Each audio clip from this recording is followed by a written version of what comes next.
Boa noite a todos. Eu me chamo Mariciele Scremin, serei a mediadora do dia de hoje. Eu sou terapeuta ocupacional voluntária da Universidade Federal de Santa Maria e sou integrante do Programa de Apoio aos Cuidadores da Terapia Ocupacional, o PACTO. Essa noite, quem estará me auxiliando será a estudante de terapia ocupacional chamada Rafaela. É importante salientar que ela enviará 2 formulários, um para perguntas durante as palestras e outro, ao final, para presença.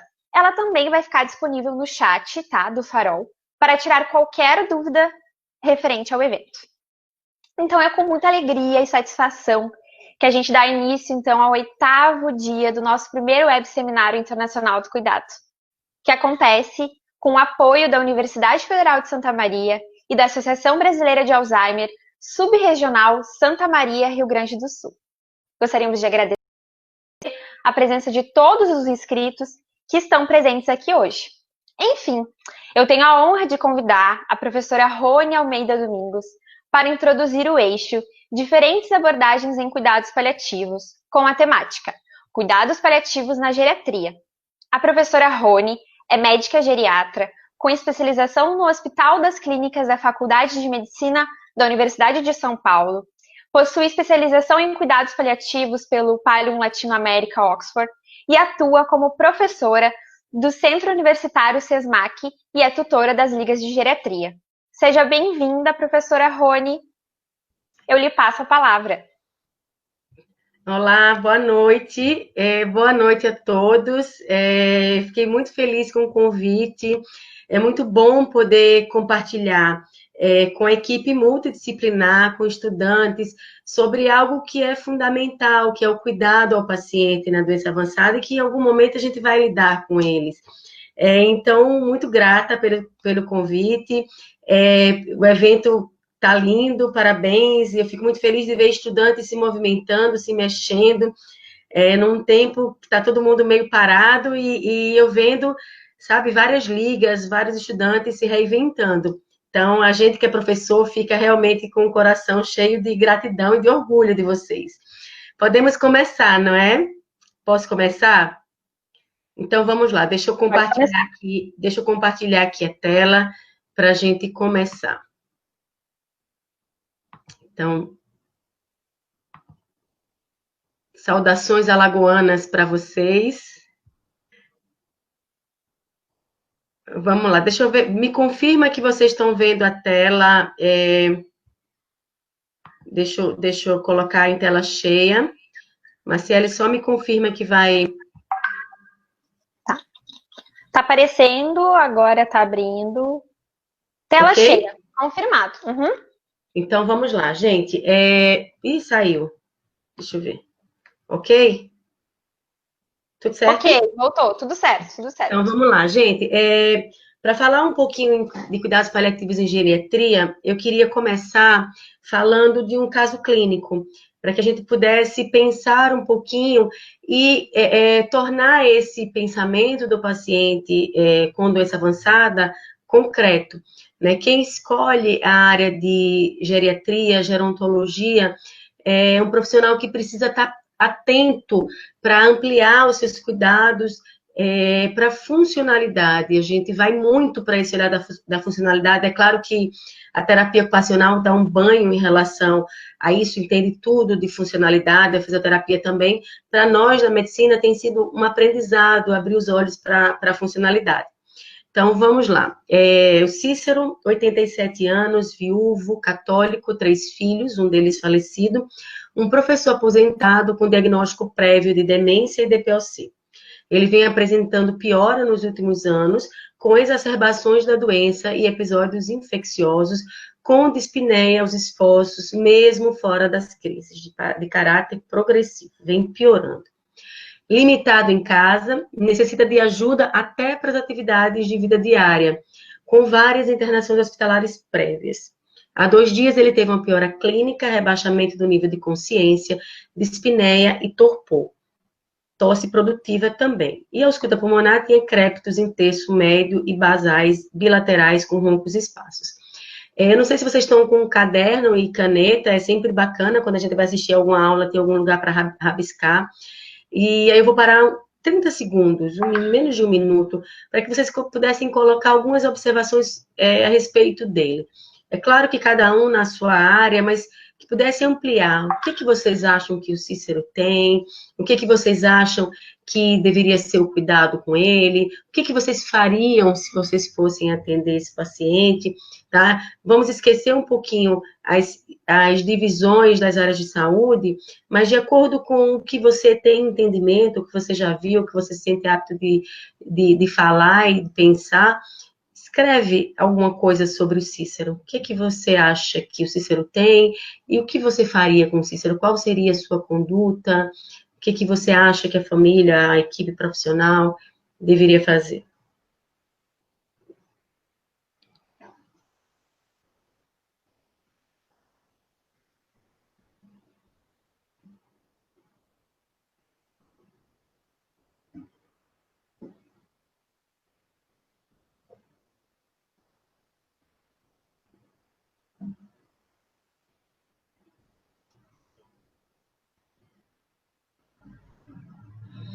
Bom, a gente não pode perder muito tempo, o tempo da aula é curtinho, mas imagino que vocês colocassem, talvez colocassem coisas diversas, mas qualquer coisa que vocês tinham escrito, qualquer linha de ação, qualquer pensamento, qualquer ação que vocês colocaram agora no papel, provavelmente elas se refletem em uma coisa: eu não consigo me importar. É por isso que nós estamos aqui, é por isso que vocês me chamaram para falar, é por isso que a gente escolheu a área de saúde. A gente se importa.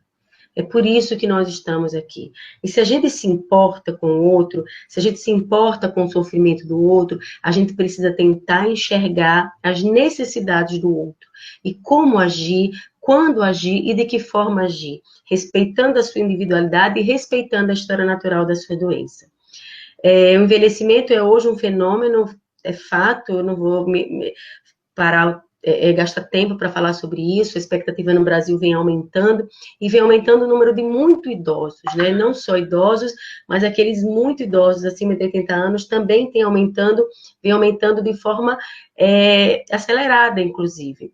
E isso reflete, a maior expectativa de vida, ela vai refletir no aumento das doenças crônico-degenerativas. E é aí que eu preciso chegar. Então, as doenças crônico-degenerativas, elas são diferentes, elas se apresentam diferentes do que as doenças agudas. As doenças agudas requerem um diagnóstico médico, um tratamento muito provavelmente medicamentoso ou cirúrgico, e uma ação multiprofissional, claro, sempre. Mas é algo que você direciona para a cura. As doenças crônicas, não, são doenças que provavelmente têm múltiplas causas, que eu não tenho uma cura, e que o modo de tratar ele é multiprofissional e parte muito do paciente. As degenerativas são doenças que evoluem, que pioram, que se agravam ao longo do tempo. E essas doenças, especificamente, elas estão aumentando de forma exponencial com o aumento da expectativa de vida. As principais causas de morte, claro que esse ano é um ano atípico, a gente está em plena pandemia da Covid-19, mas tirando esse fato, né, recente, e que a gente espera que seja passageiro e que resolva logo, a maior parte das doenças, da morte, é causada por doenças crônicas, IAM, AVC, doença pulmonar obstrutiva, demência, complicações de diabetes. Então, aparece lá embaixo ali tuberculose, mas a grande maioria das pessoas morrem de doenças crônicas degenerativas. Se você tirar as mortes violentas, como trânsito, armas de fogo, e se pensar nas relações, nas questões de doença, aí é que vai ser muito, muito maior as doenças degenerativas. Isso está muito claro para todo mundo, a gente estuda isso no primeiro ano de faculdade. E aí, a aula remota, ela é um pouquinho, a gente tem que se adaptar. Eu estou aqui dentro de um quarto, falando na frente do computador, mas fico imaginando cada um de vocês. Adoraria poder ver, né, porque a comunicação não verbal é muito importante, mas eu queria pedir para que vocês pudessem fechar os olhos. Fecha os olhos, por favor. Fecha os olhos. Vamos lembrar do Cícero. Continua com os olhos fechados. Pensa no Cícero, um homem de 87 anos, uma demência avançada, DPOC, relativamente acamado, pouca mobilidade. Fecha os olhos, imagina o Cícero. Cícero vem piorando progressivamente nos últimos anos, em doenças crônicas e degenerativas, com várias internações hospitalares. E o Cícero inicia um quadro de dispneia, tosse produtiva, ele faz hipotensão e faz agitação. Ele já tinha uma fragilidade grande, já era um paciente com uma funcionalidade muito diminuída, com doença avançada, e faz um quadro agudo. O que a gente faz? Fecha os olhos, pensa no Cícero, pensa no sofrimento, pensa no estado geral dele. E aí, como na maioria dos casos de um paciente que não tem um suporte domiciliar, o Cícero ele é levado ao hospital. Só que quando ele chega no hospital, e aí eu queria que vocês pensassem nessa sequência que eu vou falar, ele encontra talvez um grupo de profissionais que pensem na doença aguda e não reflitam e não avaliam o paciente com uma doença crônica. E eu tenho certeza que muitos de nós já encontrou o Cícero, ou na família, ou com pacientes, ou um relato de um vizinho. O Cícero vai para o hospital, 87 anos, demência avançada, DPOC acamada. E coloca uma hidratação venosa no Cícero, coloca oxigênio e coloca antibiótico. E levam ele para a UTI, porque ele está dispneico, provavelmente a saturação um pouco mais baixa, dificuldade de acesso venoso.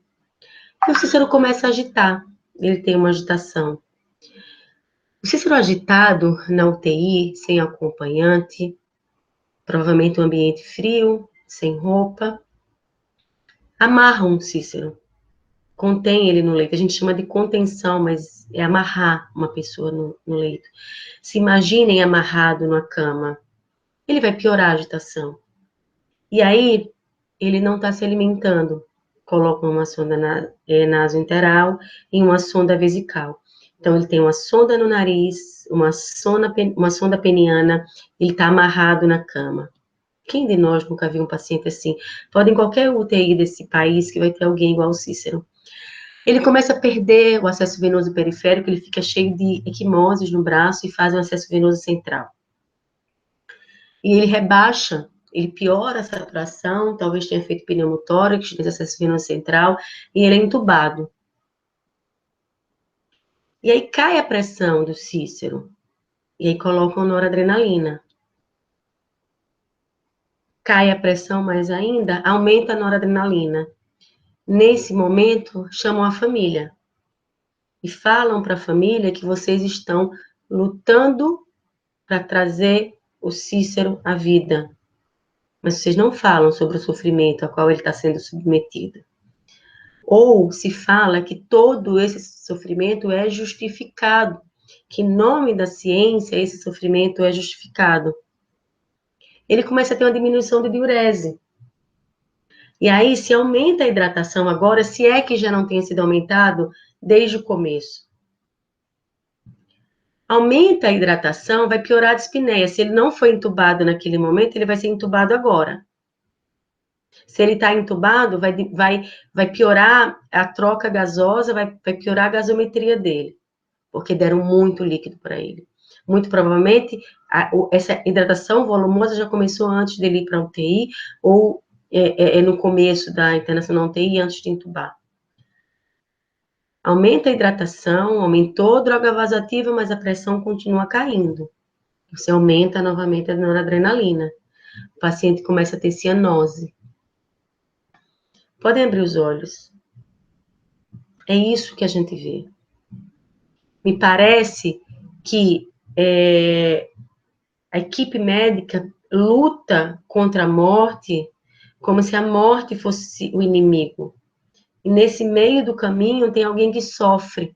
E esse que sofre é o nosso paciente. E aí eu queria lembrar vocês que o que se opõe ao descuido e ao descaso é o cuidado. Cuidar é mais do que um ato. Cuidar é uma atitude.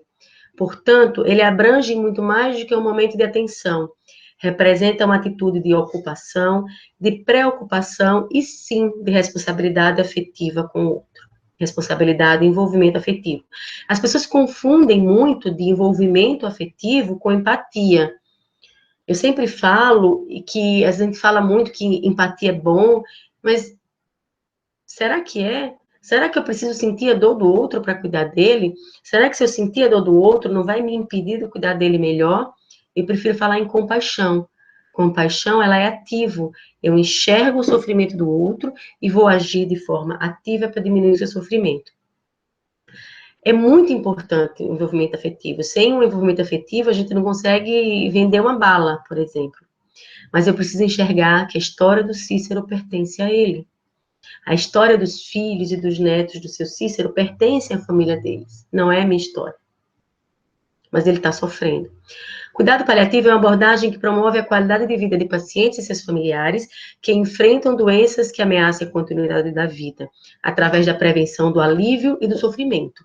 Requer identificação precoce, avaliação e tratamento da dor e dos outros problemas de natureza física, psicossocial e espiritual. Cuidados paliativos não é a mesma coisa que eutanásia. Eutanásia, você quer cuidar do sofredor, matando o sofredor. Você quer diminuir o sofrimento, matando o sofredor. Cuidados paliativos, você quer diminuir o sofrimento, cuidando e preservando o sofredor. Mas os cuidados paliativos também são totalmente contra a distanásia. A gente muitas vezes condena a eutanásia, mas termina praticando a distanásia. A distanásia se refere não ao sofrimento em si, mas ao sofrimento fútil. Porque eu não sou capaz de retirar o sofrimento de alguém. Então, às vezes eu falo que traz muito sofrimento, principalmente para nós que somos médicos, imaginar que eu posso tirar o sofrimento de outra pessoa, mas eu posso tirar o sofrimento fútil. Não é para ter dor em 2020, ou é para ter muito poucos episódios de dor, ou só se a dor for realmente intratável. E mesmo assim eu consigo ainda sedar. Mas os cuidados paliativos é contra a eutanásia, é contra a distanásia, mas também é contra a mistanásia, que é o abandono, principalmente daqueles vulnerados, daqueles pacientes que estão excluídos da sociedade e não têm cuidado, não recebem cuidados profissionais quando eles têm uma doença grave ou quando eles têm uma doença crônica. E cuidados paliativos, ele requer a identificação precoce. Eu preciso enxergar esse paciente, entender o processo de doença dele, não apenas a doença aguda. Esse termo aí, esse símbolo que está à esquerda, My Care, My Comfort, ele é o tema do cuidado, do Dia Mundial do Cuidados Paliativos, que é em outubro desse ano. Meu cuidado, meu conforto. Cuidados paliativos não oncológicos está relacionado a uma série de doenças, né? Eu botei câncer aqui, porque a gente sempre lembra de câncer, mas lembrando que tem demências, ICC, TPOC, doenças neurológicas, AIDS, hepatopatias, paciente com indicação de transplante sem indicação, paciente com falência de órgão, ficou errado, desculpa, mas que ele tem e não tem indicação de transplante. Então, tem uma série de doenças crônicas que acometem o paciente idoso que se enquadra no conceito de cuidados paliativos. Quando eu falo cuidados paliativos em geriatria, eu preciso lembrar de algumas coisas que são um pouco diferentes da questão oncológica. Então, cuidado paliativo em geriatria, doenças crônicos-degenerativas em fase avançadas, a evolução dela é lenta, então tem pacientes que ficam 10 anos, 15 anos, você pega um paciente que você fez um diagnóstico de Alzheimer.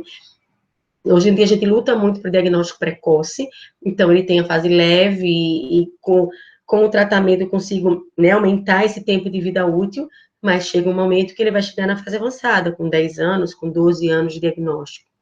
Eles têm um comprometimento funcional, o paciente tem uma funcionalidade comprometida, ele não é capaz já há algum tempo de se cuidar. Então, ele perde a capacidade social, ele vai perdendo a capacidade profissional e ele termina perdendo a capacidade do autocuidado. E o paciente fica dependente e é o que a gente chama de paciente frágil, de idoso frágil. O conceito de fragilidade, por mais teórico que seja, ele é muito intuitivo. Eu olho para um paciente e eu sei quando o paciente é frágil. Então, cuidado paliativo em geriatria, ele está sempre associado a dependência e fragilidade. Uma das coisas que complicam a questão do cuidado paliativo, do identificar o paciente paliativo, quem é o paciente paliativo? Quando que um paciente com quadro de demência, de doença de Alzheimer, ele vai ser um paciente exclusivo paliativo? Porque ele pode ser enxergado como paliativo desde o começo, mas quando é que eu vou intensificar as minhas ações paliativas? Isso se deve um pouco pela incerteza quanto ao prognóstico e a trajetória da fase final de vida de pacientes com doenças crônico-degenerativas. E a gente chama isso de paralisia prognóstica. Eu vou mostrar um gráfico, vai ficar mais claro para vocês daqui a pouco no gráfico. Então, como eu não sei exatamente a velocidade que isso vai evoluir, é diferente da doença oncológica, eu sou capaz de identificar melhor a sobrevida do paciente de acordo com o tipo de câncer e com o tipo de metástase.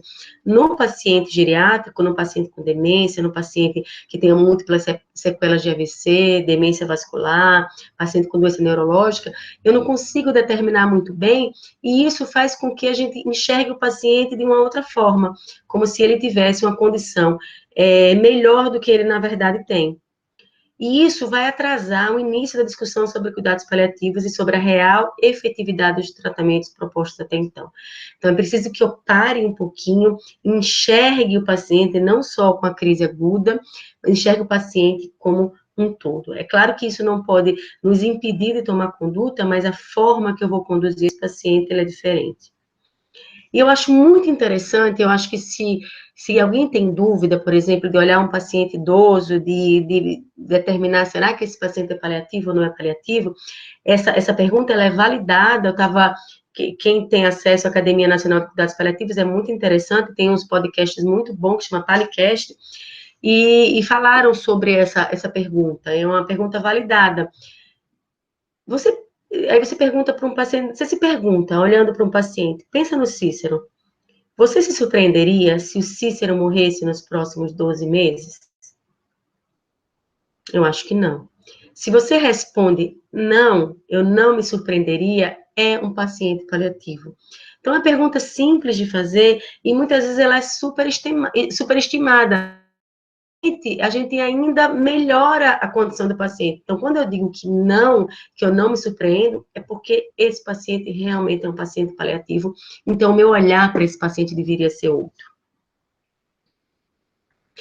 E aí, eu acho que talvez essa seja a parte mais importante da aula, porque através desse gráfico você vai conseguir identificar melhor as suas condutas para que você possa cuidar desse paciente paliativo de um jeito melhor. Isso é a evolução do paciente ao longo do tempo. Eu tenho duas variáveis. Na vertical, a função, na horizontal, o período, tempo. Os pacientes com câncer, deixa eu ver a setinha que vocês vão conseguir ver, normalmente eles têm uma funcionalidade boa, até que ele chega num ponto que ele não tem mais reserva e ele começa a decair, porque ele tem múltiplas metástases com um comprometimento orgânico muito grande, ele começa um declínio funcional, e esse declínio funcional vai levar ele à morte num espaço de tempo mais ou menos curto. Então, muito provavelmente o paciente com câncer, quando ele começa a sua piora, ele não melhora. Ou ele tem uma piora por um quadro infeccioso e rapidamente melhora com o tratamento. Mas, de uma forma geral, ele vem com a funcionalidade boa e ele decai. Quando ele decai, isso é contínuo. No caso do paciente com falência de órgão, paciente com ICC ou com DPOC, ele já entra em cuidados paliativos com uma função comprometida. Então, ele já não tem aquela funcionalidade toda, é um paciente já com função, um DPOC ou um ICC, paciente que não consegue trabalhar, por exemplo, que está mais restrito em casa, mas ele ainda tem uma funcionalidade. E no decorrer do curso, ele vai ter intercorrências, muito provavelmente agudas, no caso da hepatopatia, ele vai ter descompensação da hepatopatia, e essas pioras, quando ele se recupera, ele não volta mais para o padrão anterior. Então, ele tem um declínio funcional que é visível, mas ele pode melhorar dessas crises, e a gente sabe que depois ele vai ter outra crise, e que ele vai falecer de uma crise dessa. Então, ele poderia ter falecido aqui, por exemplo, ou ele poderia ter sobrevivido aqui, ter caído um pouquinho e ter falecido. A causa da morte vai ser muito provavelmente alguma outra intercorrência que ele já teve. Isso confunde um pouquinho, porque o médico, às vezes, ou a equipe profissional, muitas vezes, não consegue enxergar que esse momento aqui de funcionalidade do paciente é diferente desse momento aqui. Então, muitas vezes ele acha que esse paciente, nesse momento dessa última queda dele, especificamente nesse paciente, ele não é o mesmo dessa outra crise. A chance, à medida que ele vai ter crises, vai diminuindo a chance dele sobreviver até que venha um episódio que ele venha a falecer. Poderia ter sido um anterior, poderia ter sido um depois, mas ele vai falecer de alguns desses episódios. Quando a gente fala em paciente com demência, por exemplo, ele ainda é um pouco diferente, a funcionalidade dele ainda está mais baixa. Então, paciente com demência avançada, por exemplo, a funcionalidade dele já está bem comprometida. E ele vai comprometendo a funcionalidade cada vez mais. E ele, quando ele vai morrer, ele tem realmente uma funcionalidade muito pouca. É aquele paciente que está acamado por um quadro demencial, é aquele paciente que já não aceita dieta por via oral. Então, a fragilidade dele é muito maior do que o paciente com a falência de órgão, o paciente com câncer. Então, eu preciso enxergar esse paciente com a funcionalidade para poder dar um atendimento melhor a esse paciente. Então, os três casos aqui, as três situações, para que a gente possa enxergar. Mas todos esses pacientes são pacientes paliativos, cada um com a sua particularidade, e se eu não puder, e se eu não enxergar esse gráfico, se eu não entender esse gráfico, eu não vou avaliar bem o paciente, se eu não avaliar bem o paciente, eu não vou prestar assistência adequada para esse paciente, tá? Qual é o objetivo do cuidado da demência? Identificar e tratar intercorrências clínicas quando possível, estimular o uso da via oral para alimentação, sempre até o máximo possível, e se desprender um pouquinho da necessidade calórica e ir para a funcionalidade, para o prazer, para a autonomia do paciente. Reconhecer que o paciente com demência avançada tem caquexia, eu não consigo intervir nisso, eu não consigo mudar esse fator que faz parte da fisiopatologia da demência. Eu tenho que fazer o maior esforço do mundo para manter a integridade da pele, isso é bem custoso, e também do intestino. Otimizar a utilização de fármacos, então, o paciente chega numa fase mais avançada da demência, eu preciso avaliar se esse paciente precisa mesmo de um remédio para colesterol, se esse paciente precisa de um remédio para deixar uma glicose abaixo de 100, por exemplo. Trabalhar na equipe multidisciplinar, obviamente, sempre. Reconhecer os distúrbios de comportamento, mas na fase avançada eu tenho menos distúrbio de comportamento do que na fase moderada. E tentar, o máximo, maximizar e manter a capacidade funcional, mas a gente sabe que nas demências muito avançadas, essa capacidade funcional vai estar totalmente comprometida. E, claro, cuidados paliativos, assistência ativa integral para o paciente e seus familiares. Fornecer suporte para essa família, conversar com a família sobre a fisiopatologia da doença, mostrar e às vezes até desenho mesmo esses gráficos para mostrar à família como a doença ela vem progredindo, porque é uma doença degenerativa. Ajudar o paciente, a família nesse entendimento. Os desafios, paciente com a comunicação verbal precária, e ele evolui para mutismo, ele vai ter uma dependência funcional total para as atividades de vida diária, a alimentação começa a ficar muito comprometida e o paciente muitas vezes não consegue nenhum tipo de alimentação via oral, todos esses passam a perder peso, que causa muita angústia para a família, eu preciso enxergar e trabalhar isso com a família, o risco de broncoaspiração, normalmente esses pacientes morrem de alguma complicação infecciosa, e isso faz parte do quadro, mesmo o paciente com gastrostomia, eu não consigo evitar totalmente a broncoaspiração, e eles têm, sim, infecção recorrente, até porque eles têm baixa de albumina, eles têm uma fragilidade muito maior, diminuição do sistema imunológico, mesmo a incapacidade imunológica, e isso vai afetar o paciente como um todo, e além de tudo, incontinência urinária e fecal.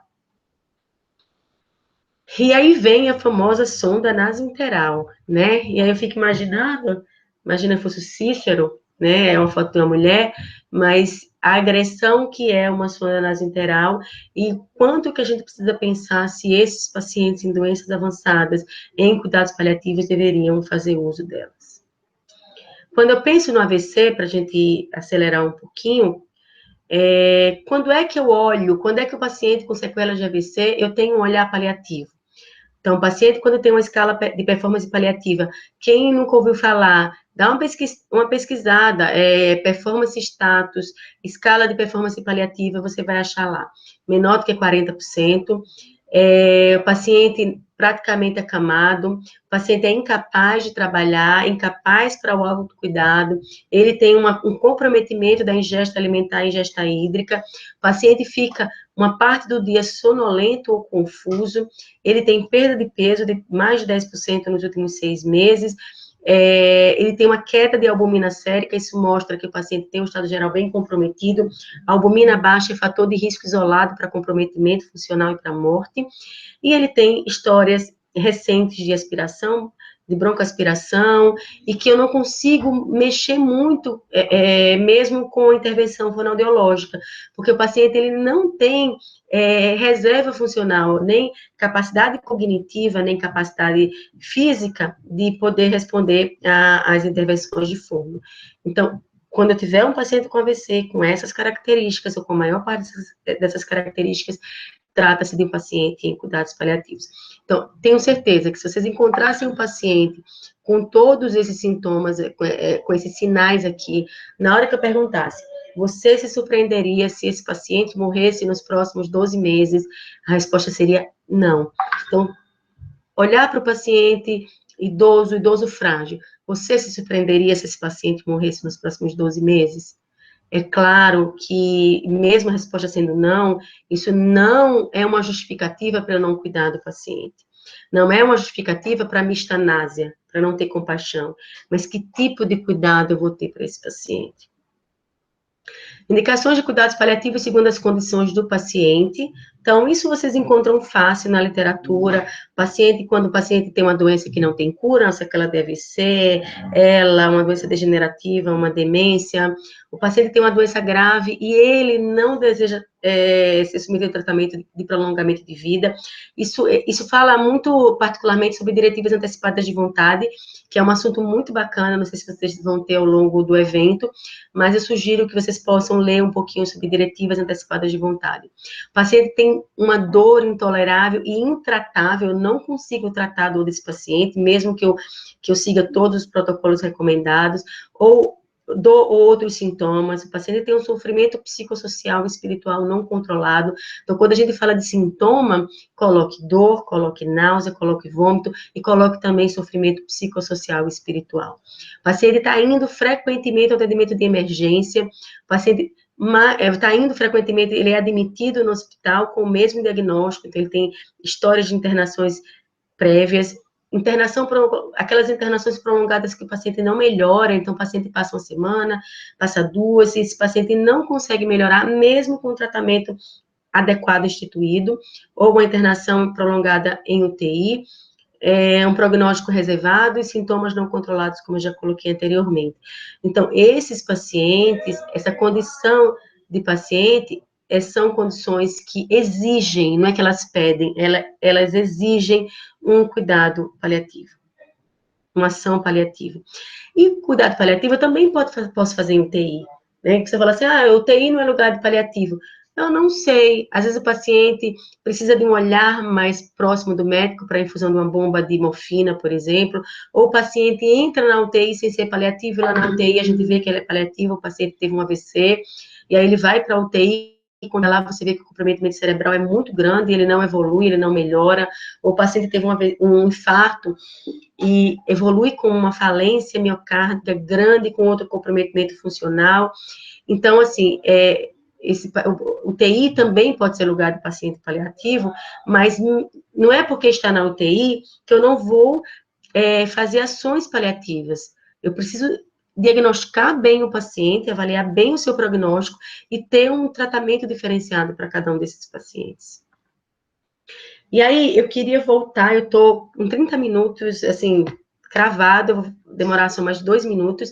Eu queria voltar para o Cícero, e aí eu queria perguntar para vocês, claro que cada um responde aí, vê o que vocês escreveram no Cícero, o que vocês fariam para ele agora?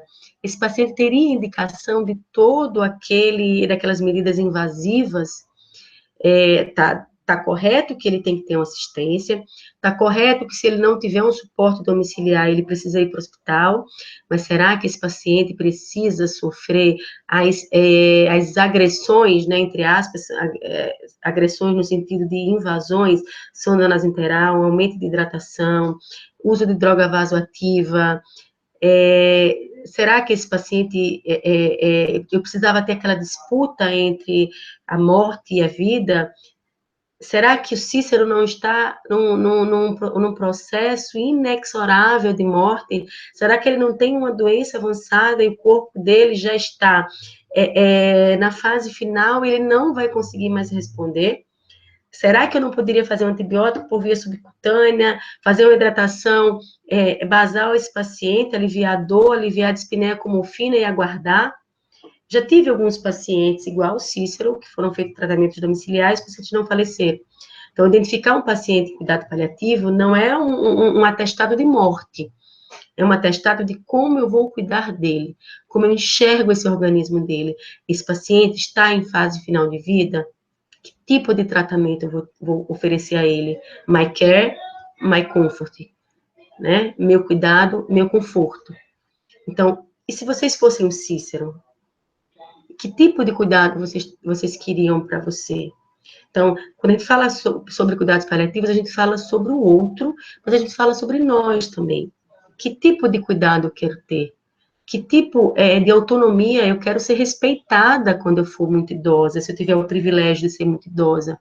Eu quero ser respeitada. Então, é claro que é muito pouco tempo, mas eu queria falar para vocês que eu estou disponível, se não der tempo para responder, pelo Instagram, é fácil, é Rony_geriatra, Rony com 2 N's e Y. Podem entrar em contato para falar comigo, mas, por favor, olhem o paciente de um jeito melhor, de um jeito mais amplo, mas cuidem do paciente. Lembre-se que uma pessoa é um ser integral, física e espiritualmente, e a atitude com essa pessoa precisa ser de respeito. Cuidar de quem está morrendo é, acima de tudo, agir com respeito a essa pessoa. E se você não identifica que a pessoa está morrendo, você vai desrespeitá-la. Então, eu preciso enxergar, eu preciso saber quais são os sinais da fase final de vida. E se eu enxergo isso, eu vou poder respeitá-lo e cuidar desse paciente da melhor forma. Acho que a morte não é o inimigo, desde que, claro, ela esteja num processo irreversível. O sofrimento é o inimigo. Para terminar, eu queria terminar com umas coisas que eu escrevi e que eu acredito plenamente. Cuidar é mais importante do que curar, sempre. Tratar é muito mais complexo do que medicar. Tratar é algo muito maior do que isso. Tratar a dor é muito, mas é muito mais do que os analgésicos. O conceito de dor é um conceito de dor total. A dor emocional, a dor espiritual, a dor social, a dor do luto, isso dói fisicamente. A morte, às vezes, ela é inevitável. E eu preciso enxergar esse momento. Eu preciso ter uma equipe boa que consiga identificar esse paciente em fase final de vida. Mas a forma como deixamos esse mundo faz toda a diferença. Nenhum médico sozinho, nenhum deles, é mais eficiente do que uma equipe comprometida. E a palavra é comprometida, uma equipe comprometida. A espiritualidade pode e deve fazer parte da medicina. Nós somos seres espirituais também. Espiritualidade é a capacidade de nos conectar com algo que é maior do que eu. Então, a espiritualidade não fala sobre religião, não necessariamente fala sobre Deus. É a capacidade de me conectar com algo que é maior do que eu. Pode ser Deus, pode ser a natureza, pode ser o outro. E isso é genético, isso está no nosso DNA do Homo sapiens. Nós temos a capacidade de nos conectar. Nós somos seres também espirituais. Não esqueçam, médico que só sabe de medicina, nem de medicina sabe. Isso eu amplio para todos os outros profissionais, cada um dentro da sua área, cada um exercendo o seu ofício com autonomia e com liberdade, mas o médico que só entende de teoria, nem da sua profissão ele entende totalmente. E era isso, queridos. Estou à disposição de vocês. Muito obrigada por me ouvir. Parei de Ai, compartilhar. E estou Muito aqui obrigada. escutando vocês. Tá. Chegaram algumas perguntas, então antes de eu te agradecer, eu vou te fazer as perguntas. Tá. Professora Rony, onde você trabalha, existe algum apoio ou acompanhamento para a família após a perda do paciente? Então, eu trabalhei 10 anos, 11 anos eu implantei um sistema de cuidados paliativos no home care de uma operadora do plano de saúde aqui em Maceió. A gente não tinha um apoio muito presente, por exemplo, mas a gente dava um encaminhamento, a gente sempre tinha uma ligação depois que o paciente falecia, então a gente ligava, procurava saber e encaminhava. Mas enquanto a gente estava cuidando do paciente, a gente já procurava identificar quem poderia ter luto complicado, porque a gente não precisa esperar o paciente falecer para poder identificar as pessoas que muito provavelmente vão ter luto complicado. E aí essas pessoas a gente já começava a direcioná-las antes do paciente falecer, e aí ficava um pouco mais perto depois que ela falecesse.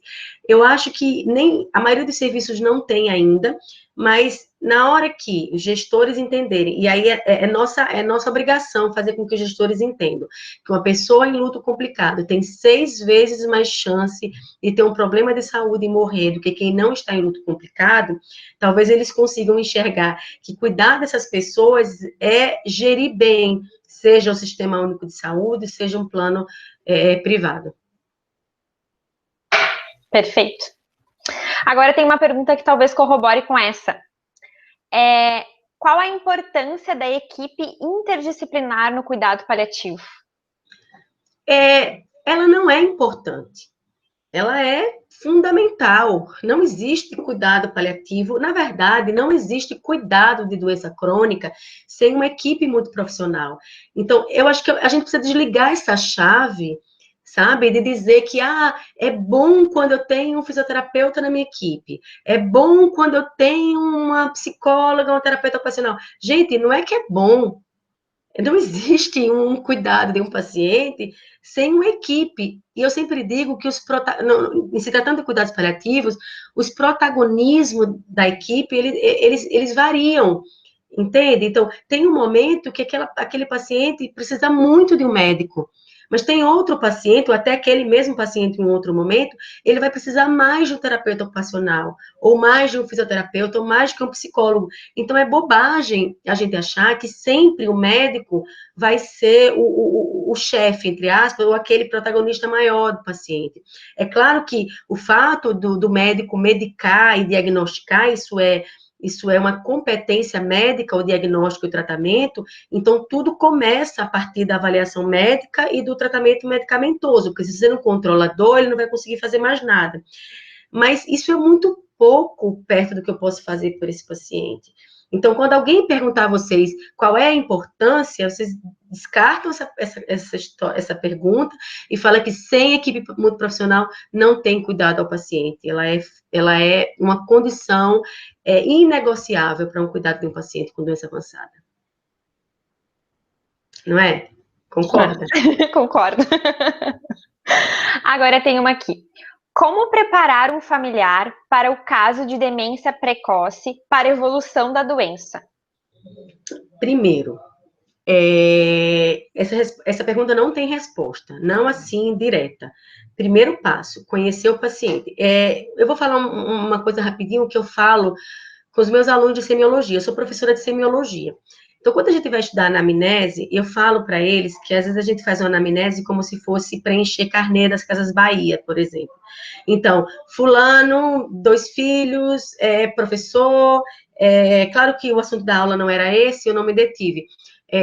Professor aposentado, 2 filhos, católico. Eu não sei nada de uma pessoa sobre isso. Eu preciso saber, professor de quê? Aonde? Se aposentou quando? Por que se aposentou? Gostava do trabalho? Era isso que você queria fazer quando você era criança? A sua religião é o quê? Católica? Mas é católica, você vai para a missa? Você vai para a missa, mas você participa de algum grupo na igreja? Você reza em casa? Qual é o santo da sua devoção? Você é mariano ou não?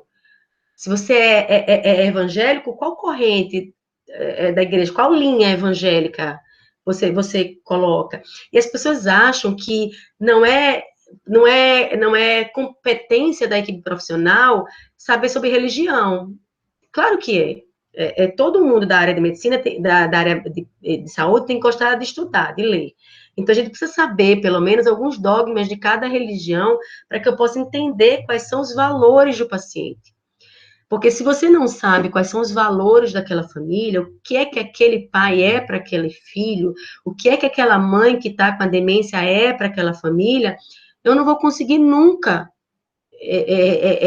cuidar ou preparar essa família, porque a família vai saber que você não conhece. Então, se você não conhece a minha mãe, como é que você vai entender o que eu estou passando? Entendeu? Então, assim, eu sempre, quando eu faço atendimento domiciliar de paciente crônico, eu fazia mais quando eu era desse home care. Então, em algum momento, eu sentava, normalmente depois de uma ou duas semanas, eu sentava às vezes na sala e falava assim, me fala um pouco dela. Como é que ela era quando estava bem? Então, assim, na hora que você souber quais são os valores dessa família, e valor é algo que eu não negocio, quando você vai saber o que é valor para uma pessoa, é aquilo que é inegociável. Aí você vai poder enxergar essa pessoa como um ser único e ajudá-la a passar por esse processo que é muito doloroso. Não dá para romantizar cuidados paliativos. Você fala assim, ai, mas é lindo cuidados paliativos. É muito doloroso para aquela família. Pode ser libertador, pode ser um processo de muito aprendizado, de muito amor, mas é um processo doloroso. Então, eu preciso entender aquela família e os valores dela se eu quero cuidar. Entendeu? Nossa, eu fiquei muito feliz com essa resposta. Eu sou terapeuta ocupacional e tem bastante profissionais e estudantes te ouvindo, né? E tem a professora Keila, que é a coordenadora do projeto que está proporcionando esse evento. E ela fala muito isso em aula, né? Sobre o ser subjetivo, sobre o contexto que ele está inserido, né? Sobre as suas peculiaridades e particularidades. Então, a gente precisa entender esse ser como um todo, né? Entender o que acontece para poder dar esse suporte, né? Exatamente. Esse ano, antes da pandemia, eu tive uma paciente que eu não esqueci. Durante uma aula, um atendimento, ela tinha 72 anos. Os estudantes foram perguntar sobre atividade sexual e ela contou, e aí eu estava lá, a gente aprofundou, que ela tinha sofrido violência sexual aos 13 anos de idade e ela foi meio que obrigada a casar com o agressor. E teve 3 filhos com esse agressor. Ela foi estuprada várias e várias outras vezes nesse casamento, até um dia que ela agrediu ele, saiu de casa e pronto. Então, assim, depois ela falou que nunca tinha contado isso no consultório médico. Nunca. Então, como que alguém passou por isso e nunca contou isso no ambiente médico? E aí, todo mundo ficou parado, a gente ficou conversando, ela falou sobre, ela teve um outro relacionamento e as marcas que aquilo deixou. No final ela falou assim, olha, eu te amo. Mas assim, não era amor, mas ela queria dizer assim, você me ouviu. Exato, o cuidado Entendeu? de ouvir, né, o que a outra Então, pessoa tem a eu dizer. acho um absurdo, sabe? Um absurdo. Uma pessoa ter 72 anos, ela foi para médicos várias vezes, talvez para outros profissionais de saúde também, e ela nunca contou essa história, que é algo que com certeza impactou a vida dela muito. Talvez depressão, talvez ansiedade, talvez sobrepeso, talvez uma série de outras doenças vieram por conta disso que aconteceu. Então, não tem como. Exatamente, né? Como tu disseste, é ter passado durante a vida dela com 72 anos por diversos profissionais e só com 72 anos puder falar assim de uma forma mais aberta, porque tu estava ali ouvindo ela, né? Então isso é muito importante. Ai, professora Rony, por mim, e acho que com certeza pelas outras pessoas, a gente ficaria aqui a noite toda, mas ainda temos mais palestras pela frente. Claro. A gente gostaria de agradecer profundamente, eu já te agradeci antes, mas eu queria agradecer novamente por tu ter aceito o nosso convite, assim, foi muito bom te ouvir, certamente deixou uma pulguinha, assim, atrás da orelha de muitas pessoas, como a gente já tinha conversado antes, que esse era o objetivo, né? Então, muitíssimo obrigado por estar aqui e obrigada por ter falado e ter trazido um pouquinho dessa tua experiência, né, que é gigantesca nessa área tão importante para nós. Muito obrigada mesmo. Um abraço virtual para ti. Um abraço a todos, eu que agradeço. Como eu falei, quem tiver alguma dúvida que eu não consegui responder, eu estou aqui, vai no Instagram, vai no direct Rony Geriatra, e se eu puder, eu tento ajudar vocês. Bom evento, muito sucesso para vocês, muito sucesso na vida profissional. Fico super orgulhosa de estudantes que começam a produzir. Então, parabéns e eu agradeço. Estou honrada com o convite e honrada de ter participado. Um cheiro para Obrigada. todos. Um Um cheiro, cheiro. um beijo. Tchau, Até tchau. mais. Tchau.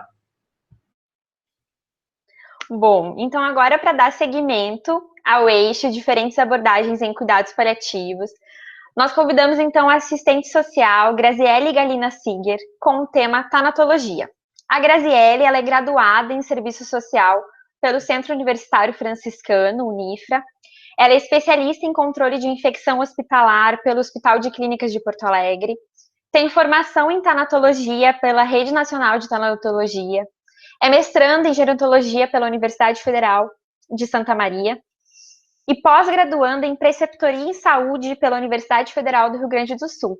Atualmente é assistente social do Hospital Universitário de Santa Maria, na Clínica Médica 1, Nefrologia e equipe matricial de cuidados paliativos. Seja bem-vinda, Graziele.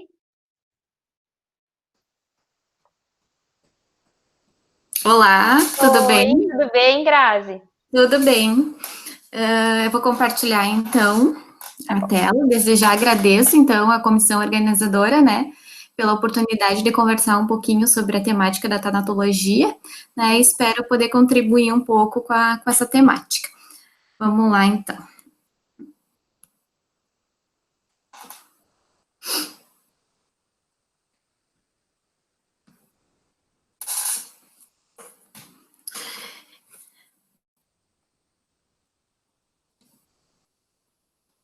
Então, pessoal, o termo tanatologia, né, talvez não seja do conhecimento de muitos de vocês, né, a palavra tanatologia, então, ela é de origem grega, thanatos quer dizer morte, significa morte, e logos, estudo. Então, a tanatologia, então, seria uma ciência que estuda a morte? Não se trata, né, exatamente disso, né, a morte é algo que não conhecemos, né, não vivenciamos. Então, estudar algo, né, que nos é totalmente desconhecido seria improvável. Tem um médico, né, um estudioso na área da tanatologia, Evandro da Assunção, ele apresenta uma definição diferente, né, sobre tanatologia, que é a ciência que estuda a vida pela ótica da morte.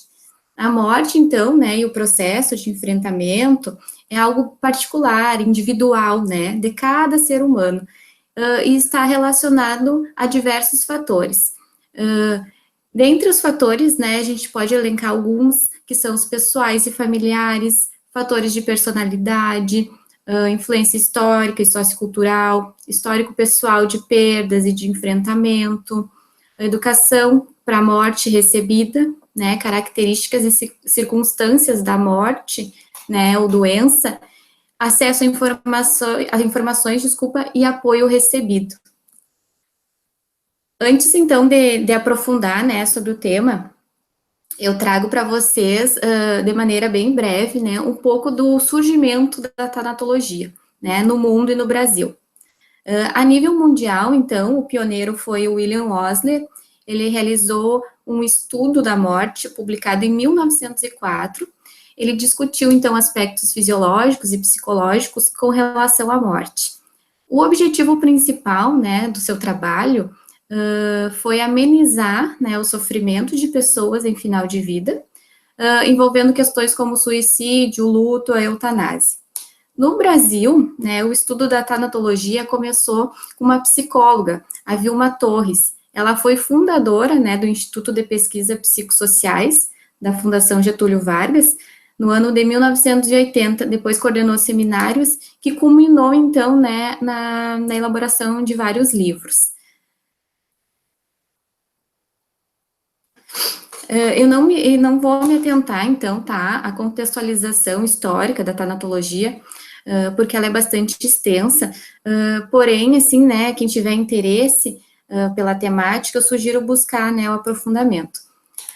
Então, a tanatologia, ela é dividida em 4 grandes grupos. A gente tem a intervenção clínica, que ela surge principalmente em 3 situações, que é a preparação para a finitude, o aconselhamento do luto e a terapia do luto.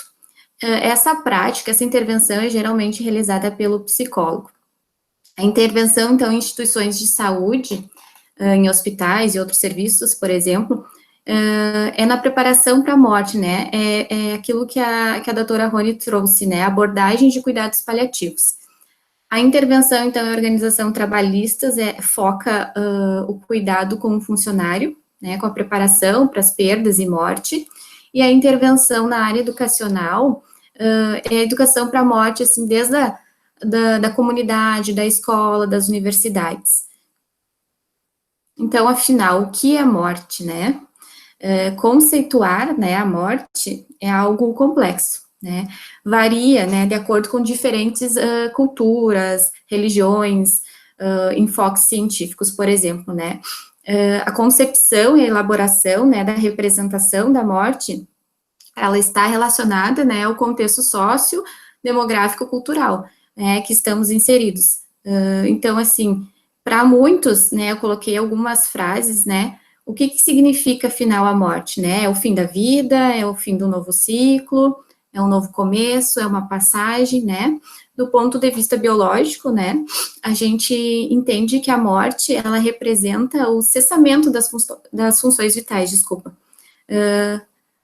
No entanto, a morte, ela pode ter várias concepções, né, de acordo com o tipo de estudo. Então, a única certeza que temos, né, é que um dia morreremos, certo? Vocês já pararam para pensar nisso? Se a morte, então, né, ela é inerente, né, ao ser humano, por que ela é ignorada? Por que ela é considerada um tabu na nossa sociedade ocidental? Isso, na verdade, tem muito a ver porque a morte sofreu modificações ao longo da história. Na Idade Média, por exemplo, a gente passou, né, por um período epidêmico de peste negra, onde a morte era vista de uma forma súbita, né? Existiam, né, muitas cenas de agonia, desamparo, desespero. Inicialmente, então, ela apresentava-se como um evento habitual e natural, um aconchego ao lar, né? A casa, né, era aberta para receber todos os familiares, né, todos os entes queridos. E eles prestavam, então, rituais, né, e cerimônias de despedidas, né. Então, nesse momento, a morte, ela dava aviso prévio. Com o passar do tempo, novas configurações, né, foram acontecendo. Então, desconsiderar a presença do doente, do morto em casa, né, passou a ser ou tanto por uma ordem higiênica, ou pela falta de condições psicológicas, né, para enfrentar a realidade. Então, ela passou a ser transferida, digamos assim, para os hospitais, né, onde ela se torna uma morte pública, nomeada como domesticada, né. Os hospitais, então, né, que é a era das ciências, das tecnologias, da longevidade humana, observa-se, então, uma despersonalização da dor e da morte nos hospitais, prolongamento, então, da vida, né, onde novas questões bióticas se colocam, e quando cessar o uso do suporte vital artificial, né, isso é algo que é bem questionável, né, no contexto hospitalar, né, até quando a gente vai insistir, né, para que aquele paciente fique, né, vivo, à custa, né, de um suporte vital artificial, né, quando realmente se morre, né, então são questões éticas, assim, que permeiam, né, o contexto hospitalar. Então, os hospitais, né, eles acabaram, então, tendo uma transferência da gestão desse processo de morte, né, para o âmbito técnico, né, para o âmbito profissional, científico, né, que é, na verdade, a medicina. Você já deve ter ouvido falar, então, sobre boa morte, né, mas o que é isso, afinal? Como a morte pode ser boa, né? Há um consenso, então, sobre o que seria morrer bem. Para a maioria, uma boa morte se dá em um ambiente tranquilo, confortável, sem dor física, sem pendências psicossociais, psicoemocionais, sem estresse, né, de bom humor, espiritualmente assistido e, é claro, cercado, né, por entes queridos. Agora, como podemos, né, então, obter tudo isso, né? Uma das maneiras é manifestar seus desejos, né, e discuti-los com a família e amigos, né?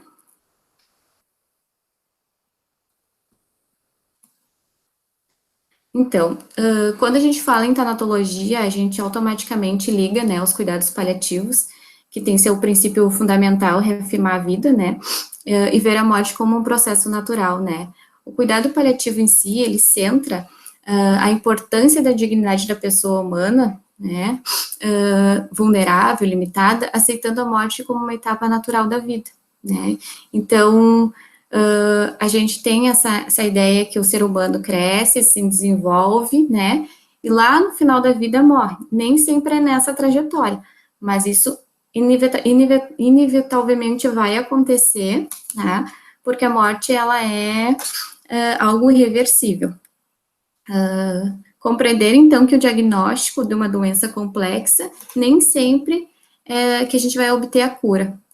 Compreender que a dor também, né, não é somente física, né, compreender que a medicina tem limite no tratamento da doença, mas não deve ter limite, né, no tratamento do sofrimento. O sofrimento, ele começa desde o diagnóstico de uma doença grave, né, e ele é físico, ele é emocional, ele é familiar, né, porque a gente sabe que o paciente, ele não adoece sozinho, ele é social, ele é espiritual, né, existem limites para a vida, né, tempo de vida, só que não há tempo de sofrimento, né. Quando a gente fala em tempo de vida, a gente também está falando, né, da importância de falar sobre a morte, sobre limitar, né, as terapêuticas. Então, pessoas que padecem de uma doença ameaçadora de vida, né, e que não recebem os cuidados paliativos, por exemplo, desde o diagnóstico, eles tendem a morrer mais cedo, né, são dados importantes, até a doutora Ana Cláudia Arantes, ela traz, né, em algumas palestras, cerca de 5 meses antes, né, e sem qualidade de vida, que eu acho que é o mais importante. Então, quando iniciar, né, os cuidados paliativos? O mais precoce, né, sempre que possível. Podem vir, então, associados ao tratamento, né, com o objetivo de cura da doença, a fim de auxiliar no manejo de sintomas, né, de difícil controle, e melhor condições clínicas do paciente, né. À medida que a doença avança, então, mesmo em vigência do tratamento, né, com intenção curativa, a abordagem paliativa, ela deve ser ampliada, né, visando também cuidar dos aspectos psicológicos, sociais, espirituais, né, como a doutora Rony tinha trazido antes na fala dela. Na fase terminal, então, em que o paciente tem pouco tempo de vida, o tratamento paliativo, ele torna-se prioritário, né, para garantir, então, a qualidade de vida, o conforto e a dignidade.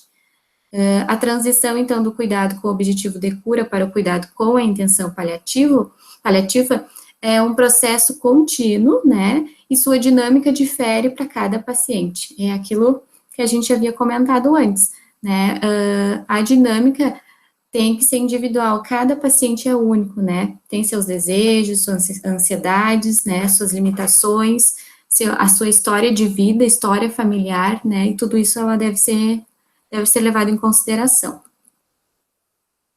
E quando a gente fala em tanatologia, também a gente fala do luto, né, a gente fala da morte e fala do luto. O luto antecipatório, que é aquele luto que pode começar desde o diagnóstico, né, de uma doença, e do luto pós-morte, né. O luto, então, ele vem, né, do latim, lucto, e significa um sentimento profundo de tristeza e pesar pela morte de alguém.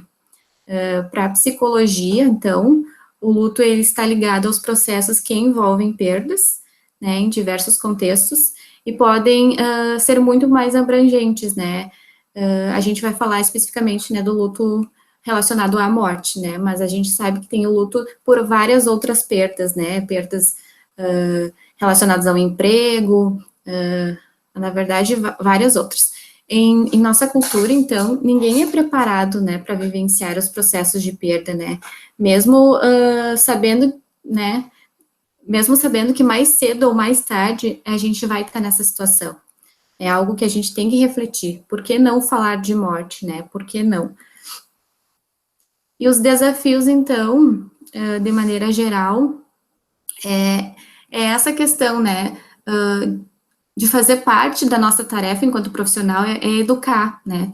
Educar a população, educar as pessoas para falar sobre morte, né? Para ampliar e transformar essas atitudes, né, frente à morte, o morrer e o processo de luto.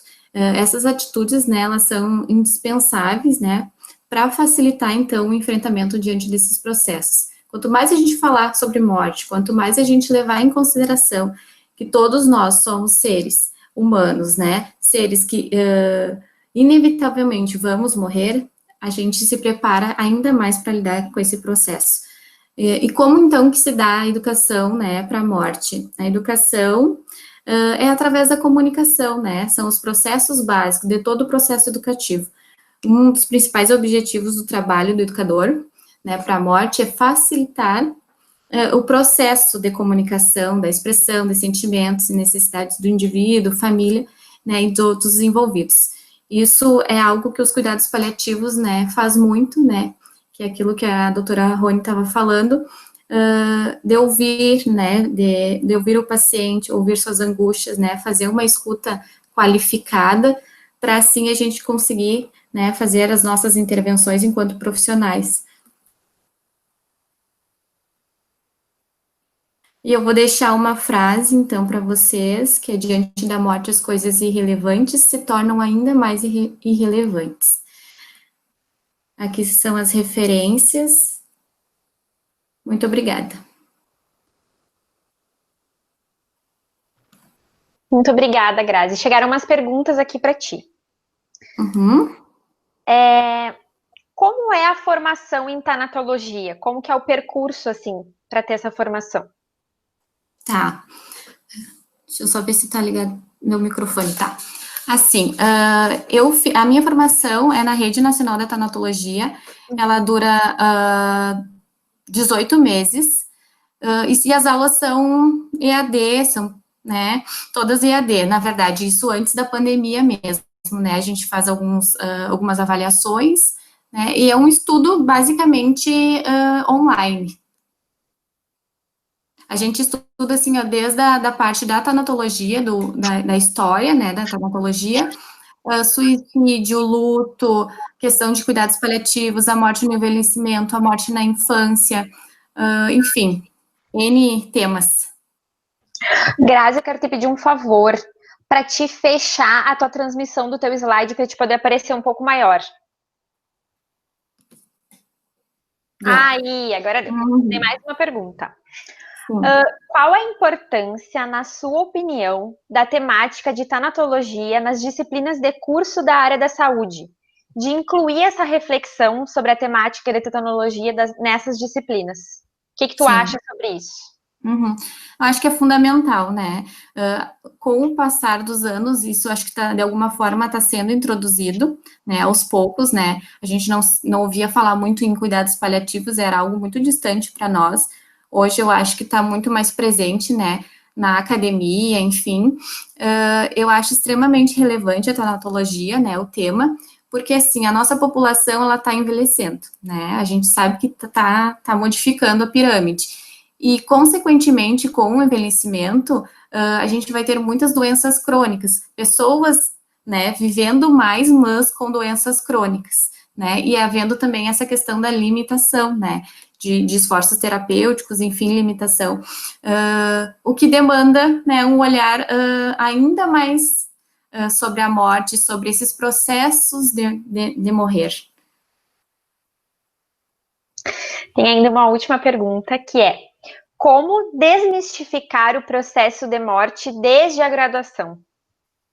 Complicado. Acho que essa é uma pergunta difícil de responder, né? Eu acho que é nessa lógica que eu comentei por último, que deve haver uma educação, né, para a morte, desde as escolas, né, as comunidades, enfim, até chegar à universidade, né? A universidade é o pulo maior, digamos assim. Mas a gente precisa, né, conversar em casa, né, sobre morte, sobre perda, sobre luto. A gente, desde pequeno, a gente já presencia algumas perdas, né, o enfrentamento do luto, né?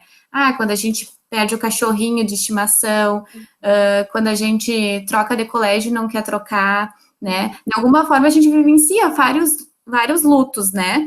Várias perdas. No entanto, a morte em si é uma perda significativa, a gente sabe disso. Mas se a gente começar a conversar sobre o assunto e conseguir conversar lá com os nossos pais, com nossos avós, enfim, com os filhos, acho que fica muito mais fácil de tu enfrentar esse momento na medida que ele for ocorrer, né? Que ele acontecer. Desde a infância, porque é um processo, como tu disseste, que vai acontecer, e qual é a forma que a gente vai lidar com isso, né? Exatamente. Grazi, a gente quer te agradecer muito pela tua participação. Esse é um assunto que ele não é muito falado, né? Por isso que a gente quis trazer aqui, porque as pessoas realmente não conhecem a tanatologia ou só ouvem falar muito por cima, mas que é muito importante. Então, muito obrigada por ter aceito o nosso convite e por ter conversado um pouco conosco sobre essa temática. Eu que agradeço. Obrigada.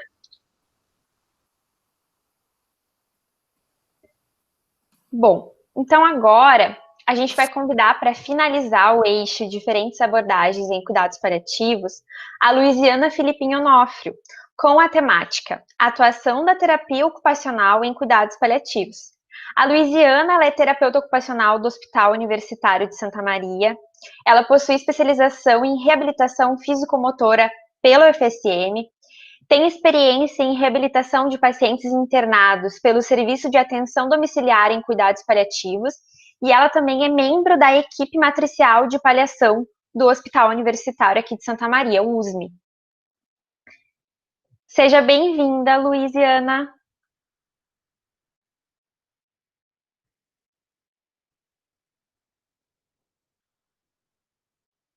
Vamos esperar aqui.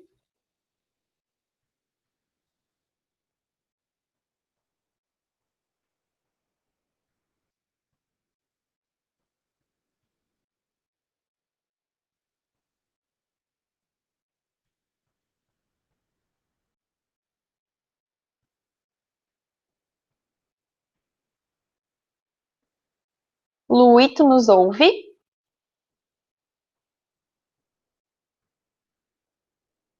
Acho que a gente teve alguns probleminhas técnicos aqui.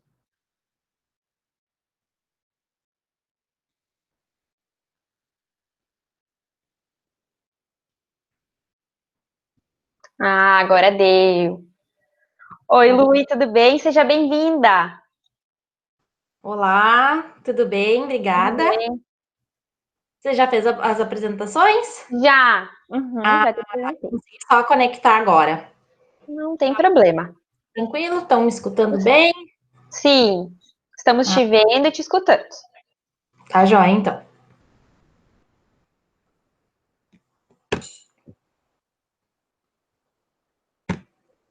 Vou colocar a apresentação aqui, correto? Tá bom. Eu te aviso quando estiver aparecendo ela. Tá joia. Tá abrindo.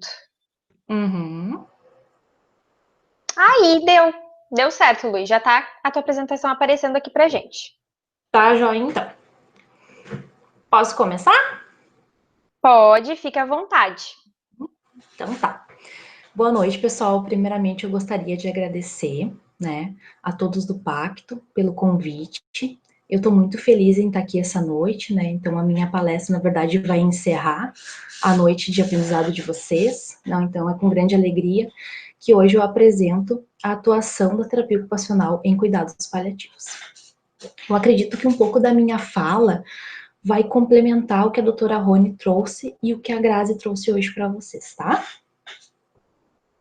Então vamos lá. Primeiramente, né, eu trago aqui um gráfico que mostra a evolução dos cuidados paliativos em relação ao tratamento curativo. Antigamente, o cuidado paliativo, ele era o cuidado de final de vida, né?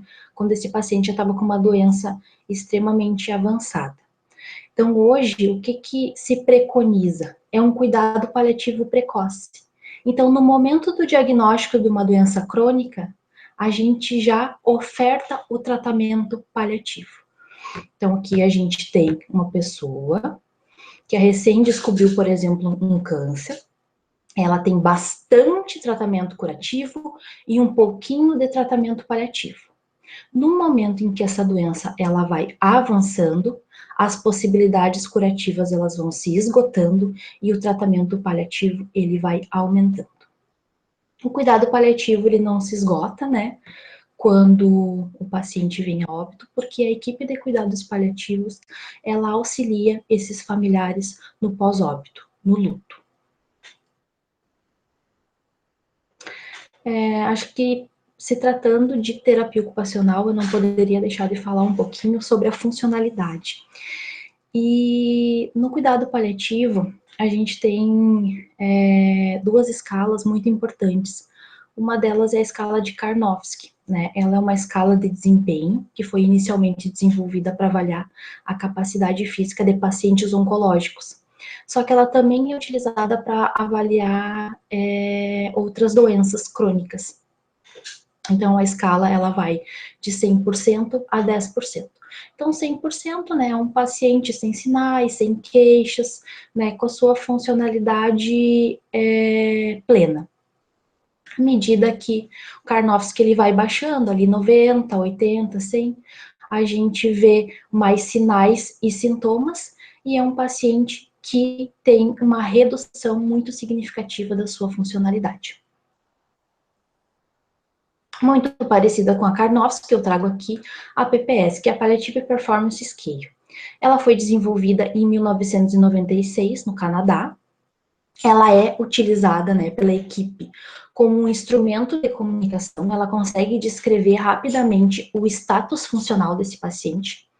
E além de ser utilizada como um critério avaliativo, ela também tem valor de prognóstico. Então, conforme o PPS desse paciente, a gente sabe se é um paciente que está, por exemplo, no início de uma doença, recém descobriu uma doença, ou se ele é um paciente que possivelmente logo irá vir a óbito. Então, né, muito parecida com a KPS, também ele tem a porcentagem, né, 100%, só que o PPS ele termina no 0, que é a morte. Então, 100% é um paciente que consegue deambular, então tem a sua deambulação completa, ele consegue desempenhar suas atividades de trabalho, seu autocuidado, a sua ingesta é normal e o nível de consciência, né, é totalmente completo, né? Então, é um paciente, a princípio, sem sinais e sintomas. À medida que o PPS vai diminuindo, a gente tem uma diminuição da capacidade funcional também desse paciente, né?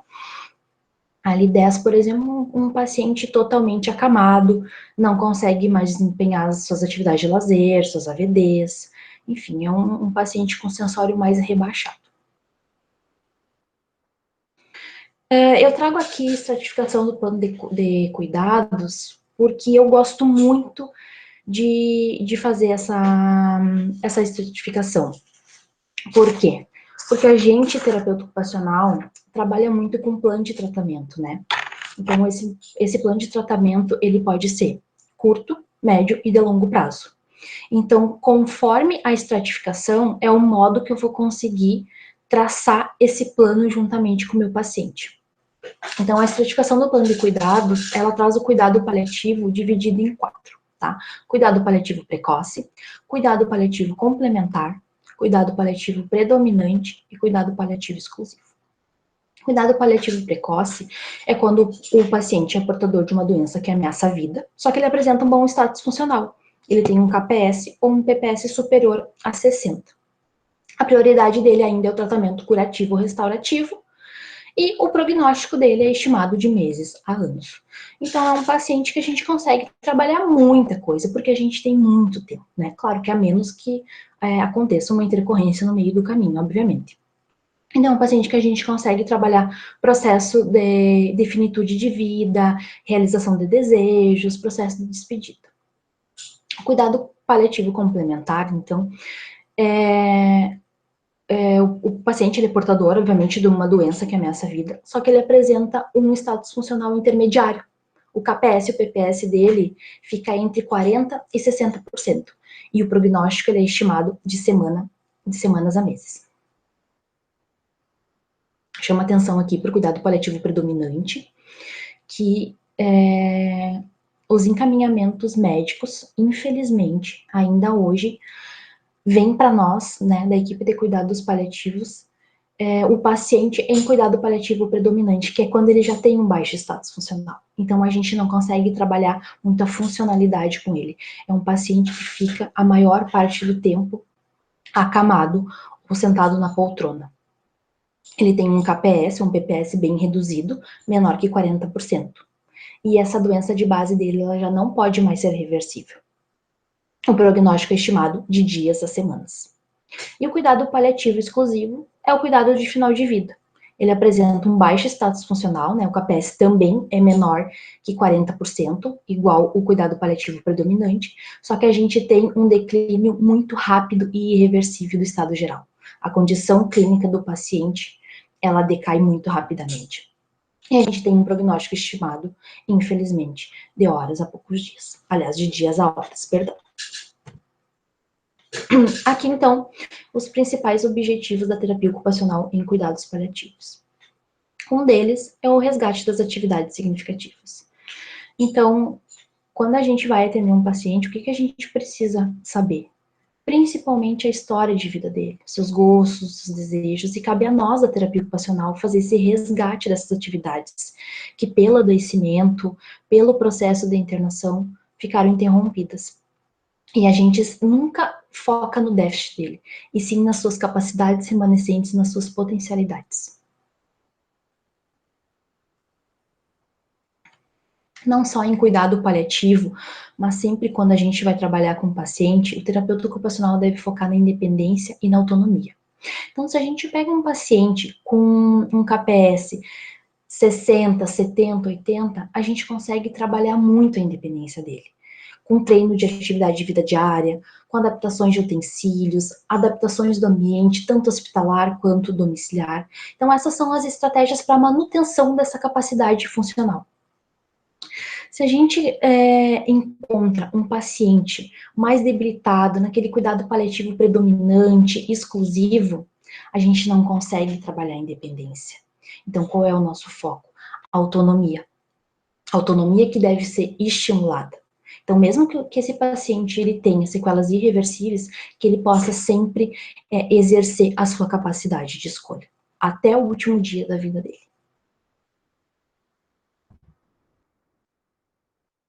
Trago aqui também conforto físico e controle de sintomas, né? O terapeuta ocupacional trabalha bastante com o alívio da dor, principalmente, né? Um dos sintomas, assim, que pelo menos dentro de um hospital, no ambiente hospitalar, é o que a gente mais consegue trabalhar. Seja auxiliando na prevenção das deformidades de lesão por pressão, aquele paciente mais acamado, né? Aquele paciente com sequelas graves. Adaptações também para o posicionamento adequado no leito, na poltrona. Isso eu falo, né, tanto de pacientes no ambiente hospitalar quanto no domicílio, né. Eu também trabalho no setor no SAD, que é o Serviço de Atenção Domiciliar. Então, a gente também atende pacientes que estão internados conosco, mas não dentro do ambiente hospitalar, em casa, né, a equipe vai até o domicílio atender esse paciente, então a gente tem que ter muito cuidado, assim, com o posicionamento desses pacientes acamados. Confecção, prescrição de órtese, né, esses dispositivos às vezes vêm muito a calhar, principalmente com pacientes pós-TCE, pós-AVC, para a gente impedir uma deformidade, né, impedir a dor. Não com cunho de funcionalidade, mas para amenizar a dor mesmo, né? As técnicas de conservação de energia, paciente pneumopata, paciente cardiopata, né? Isso ajuda demais, assim, é um paciente que se a gente inserir essas técnicas, é um paciente que consegue desempenhar muitas atividades, né?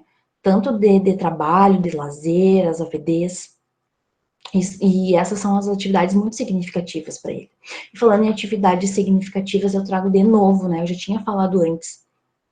que essas atividades significativas, elas ajudam muito no controle da dor, porque elas ajudam a desfocar, né, a atenção do paciente do sintoma, do processo de internação e do processo de adoecimento.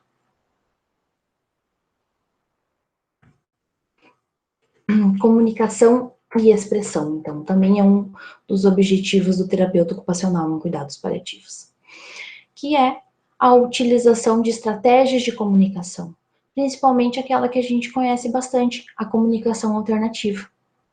Ela auxilia muito o paciente nos fechamentos e nas despedidas. Então, facilita a comunicação do paciente com a sua família e do paciente com a equipe.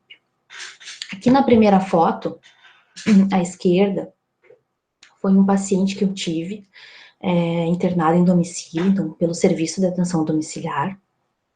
E um dos desejos dele era se comunicar com a família, né? Ele era um paciente com esclerose lateral amiotrófica.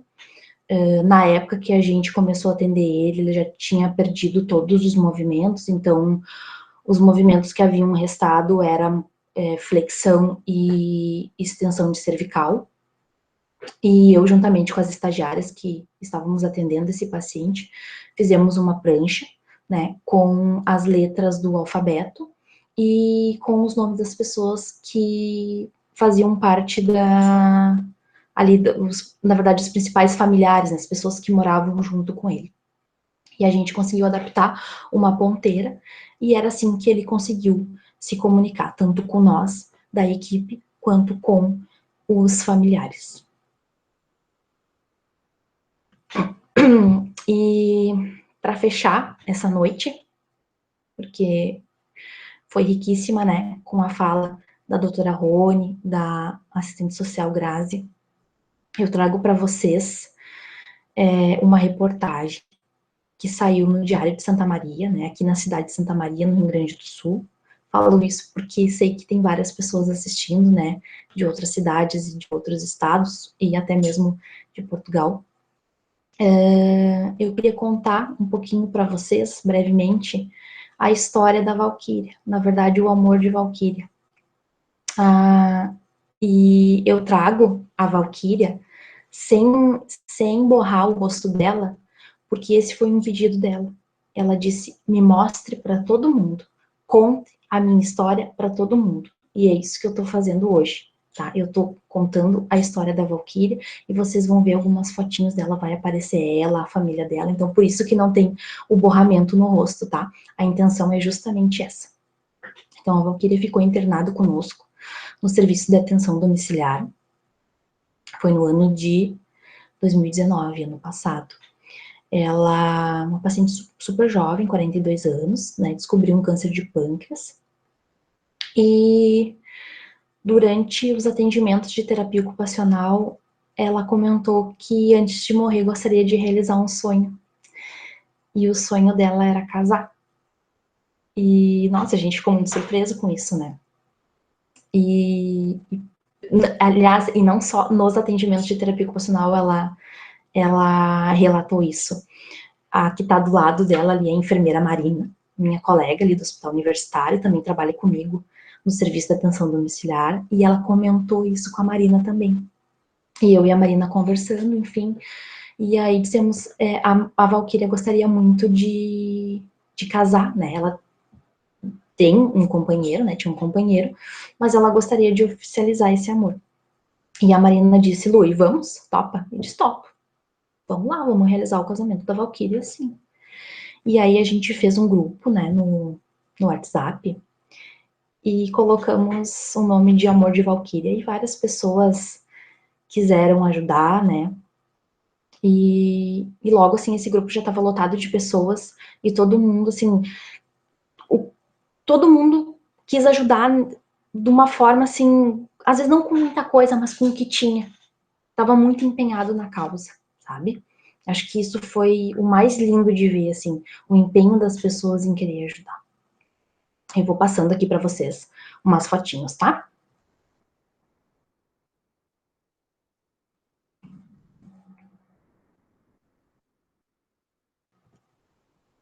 Então, como vocês podem ver, A Valquíria, se a gente for lá, ó, pensar nas escalas que eu trouxe, né, no KPS e no PPS, possivelmente ela estava com um KPS bem reduzido, menos de 40%.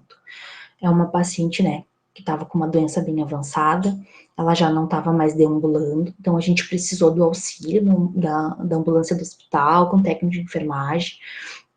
A gente buscou ela no domicílio, o casamento dela foi no campus da universidade. Então, se a gente for pensar no KPS dela, é uma paciente que a sua independência já estava bem prejudicada, mas a sua autonomia não. E foi isso, assim, que a gente quis preservar do começo ao fim, sabe? A autonomia da Valquíria. Ela não podia sair de casa para ir no cabeleireiro fazer o seu cabelo. Ela não podia sair de casa e escolher a roupa que ela queria casar. Ela não podia sair de casa e ir na manicure e fazer a unha. Mas ela podia escolher como ela queria. E ela nos disse, eu quero meu cabelo assim, eu quero a minha unha assim, eu quero meu vestido assim. Então, a autonomia da Valquíria foi respeitada do início ao fim. Eu acho que isso é o mais bonito, sabe, gente? É o que ficou, assim. Eu tenho uma gratidão muito grande mesmo, assim, da Valquíria ter cruzado pela minha vida. Eu acho que é um divisor de água, sabe? Da gente como profissional e da gente como pessoa. Porque a gente consegue unir a humanização à terapia ocupacional, sabe? E a gente consegue distinguir a funcionalidade da autonomia, né? Que são duas coisas totalmente diferentes. Obviamente que duas coisas muito importantes também, né? Aqui é ela com as duas filhas, o filhinho dela pequenininho, lindo, a outra filhinha dela aqui à direita. Ela estava muito feliz, a família dela estava toda no casamento, todo mundo foi prestigiar. Ela e o seu companheiro, o Iagor, que a gente conheceu também.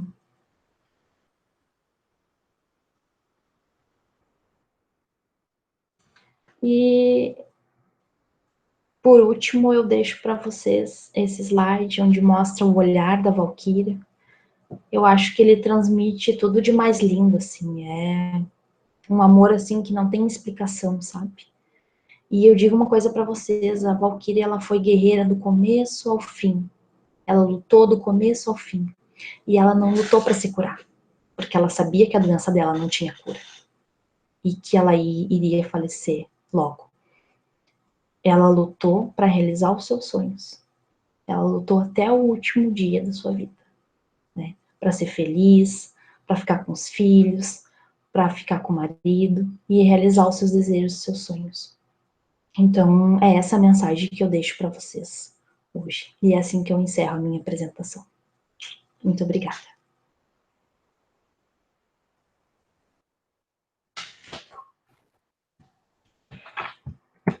Que lindo, Lu, eu ouvi tu contando a história da Valquíria. Eu lembro que ela repercutiu bastante aqui em Santa Maria, né? Saiu nos jornais, na televisão, contando sobre a história dela. Eu lembro que apareceu também na reportagem os profissionais falando sobre como foi a construção desse momento, né? Eu lembro que me marcou bastante, foi o ano passado, tu disseste, né? Foi ano passado, 2019. E eu lembro que foi algo bem marcante, assim, e que teve uma repercussão muito grande, né?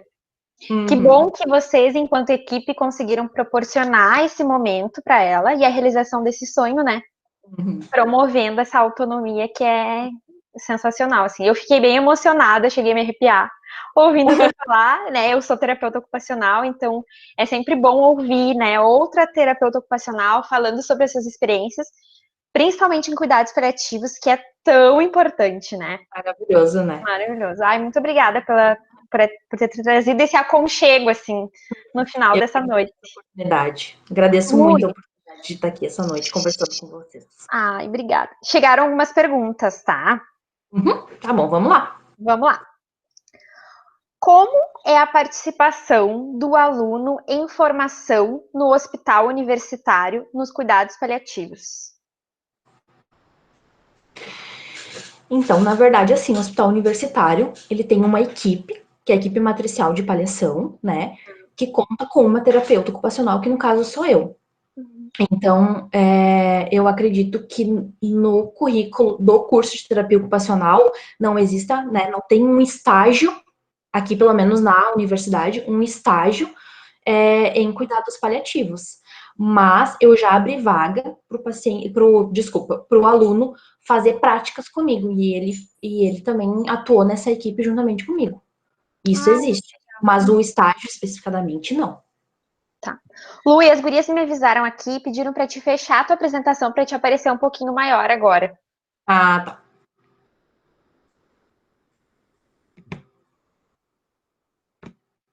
Aí deu?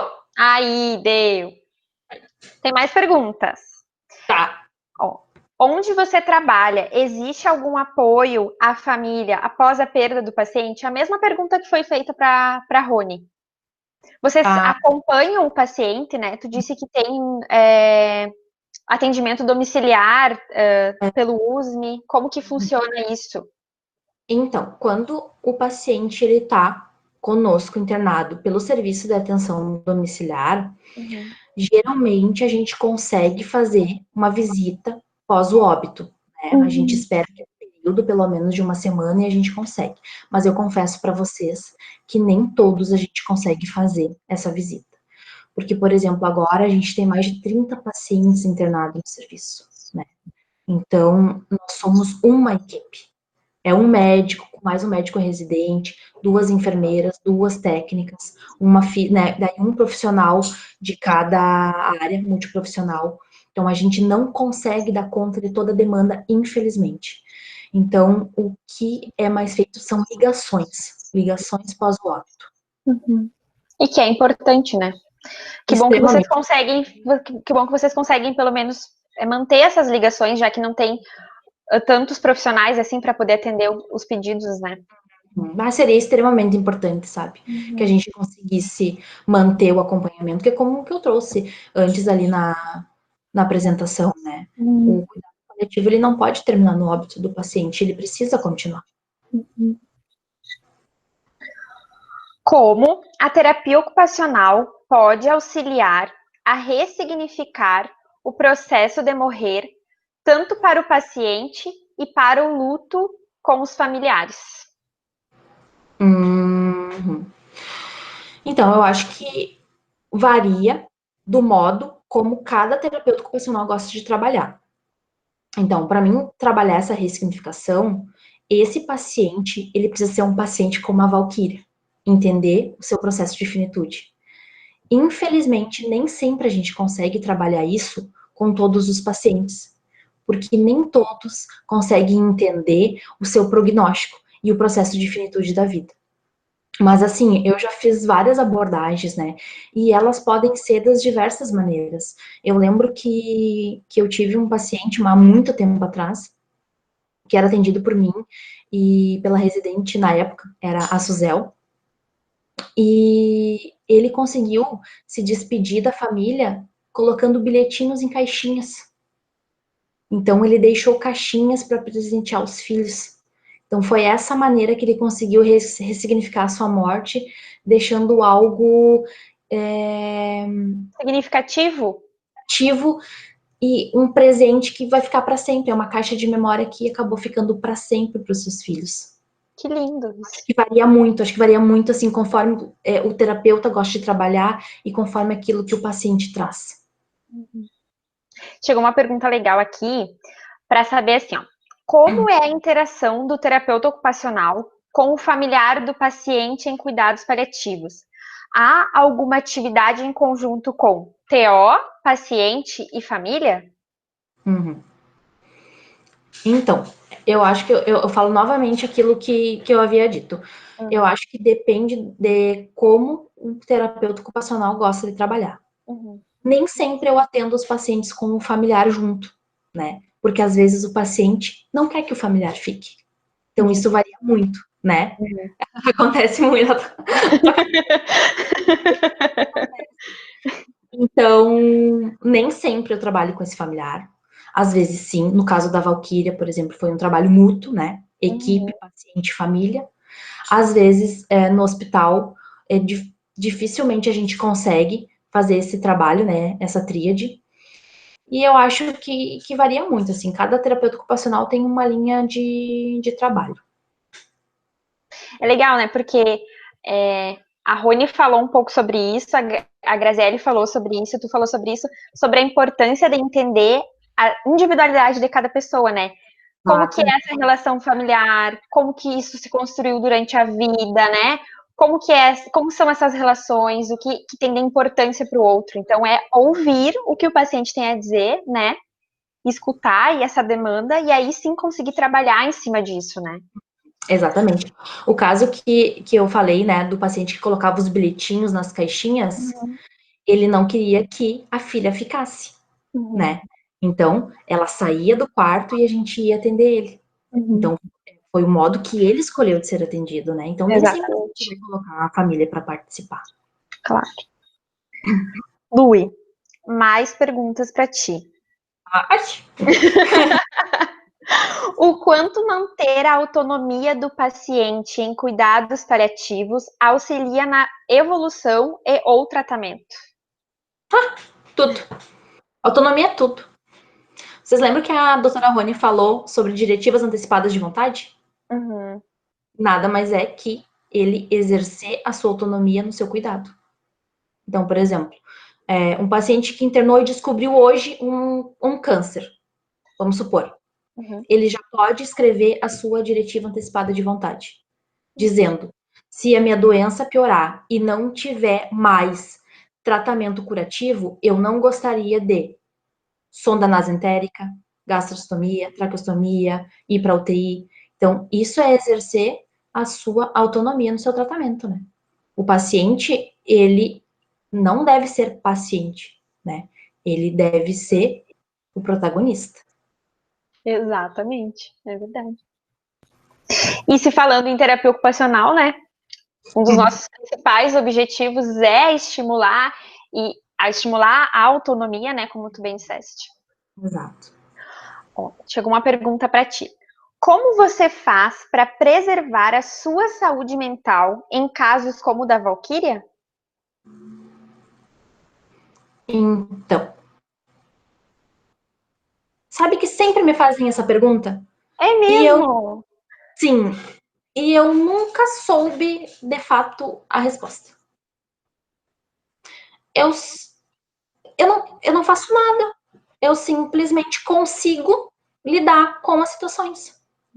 Eu acredito que isso seja uma resiliência que eu tenho, né? Óbvio, né? Que nem a doutora Rony falou. O paliativo nem sempre é lindo, é maravilhoso. A gente sofre, a família sofre, o paciente sofre, a gente sofre. Mas a gente tem que entender que nesse momento a dor é do outro e eu tenho que estar ali para auxiliar. Então eu acho que eu tenho uma resiliência para lidar com essas situações. Ai, muito obrigada pela tua participação, assim. Eu fiquei muito contente com a tua fala, sabe? Agradeço pelo empenho de tu estar presente aqui, que eu sei que não foi fácil, aconteceram diversas coisas. Mas a gente agradece muito, assim. Sem internet, sem computador, celular estragou hoje. Mas deu tudo certo de estar aqui, entendeu? Acho que tu precisava estar aqui, porque certamente, além de mim, né, a tua fala trouxe diversas reflexões. Foi muito potente ouvir tu falar sobre a terapia ocupacional. E até para os profissionais, talvez, que estejam assistindo, que também não sabem muito sobre como a TO consegue lidar, né, com os cuidados paliativos, como consegue atender. Então, acho que foi assim, tu precisava estar aqui, né, hoje. Então, muito obrigada, Lu. A gente está muito feliz pela tua presença, pela tua participação, né, por ter trazido um pouquinho da tua experiência, que a gente sabe que é grande nessa área. Então, muito obrigada. Um abraço bem forte em ti. Um abraço a todos vocês. Obrigada. Obrigada. Bom, então, pessoal, a gente gostaria de agradecer a todos os ouvintes. A gente espera que o seminário esteja sendo um momento de muito aprendizado, assim, que vocês consigam refletir bastante, se questionar bastante sobre esse cuidado, né, que é extremamente amplo e muito significativo. Então, lembrando que para confirmar a presença de vocês é necessário assinar o formulário de presença, tá? Ele vai ficar disponível até às 22 horas pelo horário de Brasília, tá? E para obter o certificado é necessário o certificado de 20 horas é necessário cumprir 75% da carga horária total, ou seja, 8 dias de evento, tá bom? Essa palestra e as outras palestras, elas vão ser disponibilizadas no YouTube, tá? A partir da segunda-feira e vão ficar no período de 7 dias, conforme a gente acordou com os palestrantes. O Pacto, né, a equipe Pacto, agradece a presença de todos vocês. A gente se encontra amanhã pela mesma plataforma, mas atenção ao horário. Amanhã às 18 horas, certo? O eixo intitulado será Ações de Apoio, Cuidado e Capacitação para Cuidadores de Idosos. Muito obrigada pela presença de vocês, tenham uma boa noite. Não esqueçam de assinar o formulário de presença. Tchau, tchau.